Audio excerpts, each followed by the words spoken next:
Justice Faez ईसा के दो statements चलवाए हैं। 184 के ऊपर भी उन्होंने आज इजहार ख्याल किया, जहां वो तफसील उसकी बयान करते हैं, तो वो अभी जस्टिस शाइक उस्मानी ने भी उसके ऊपर इशारा किया।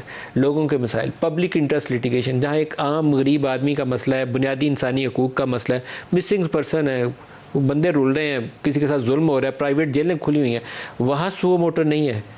तो in political controversial thorny issues के अंदर जहाँ बिल्कुल हाथ भी नहीं डालना चाहिए, कोर्ट को दूर रहना चाहिए, तो असल तवज्जो जिस तरफ आनी चाहिए उस तरफ कैसे आएगी? ये बड़ा ही अनफॉर्चुनेट है मलिक साहब। आपने बड़े सादा और बड़े, मैं समझता हूँ कि मौसर अंदाज से आपने सूरत हाल का तज्ज़िया किया है। सादा अल्फाज मैंने इसलिए किया कि ताकि मतलब एक आम आदमी भी इसको समझ सकता है कि इसमें कोई रॉकेट साइंस नहीं है, कि जो पब्लिक इंटरेस्ट के इशूज़ हैं उन पर तो कोई सो मोटो नहीं है, लेकिन वो इशूज़ जिनसे मैं ये कहूँगा कि जिनके ऊपर ज़्यादा से ज़्यादा गुफ्तगू होगी, कंट्रोवर्शियल होंगे, टीवी टॉक शोज़ की जीनत बनेंगे। एक तो पहली बात उन पर सो मोटो लेना। दूसरी बात, माजी में आपने देखा है कि सो मोटो एक्शंस अखबार की जो सुर्खियाँ हैं उनको देख के लिए गए। सर टीवी के टिकर, माजरत चाहता हूँ, अखबार तो एक चलो अगले दिन छपता है 24 घंटे बाद, टीवी के टिकर, ब्रेकिंग न्यूज़ टिकर्स।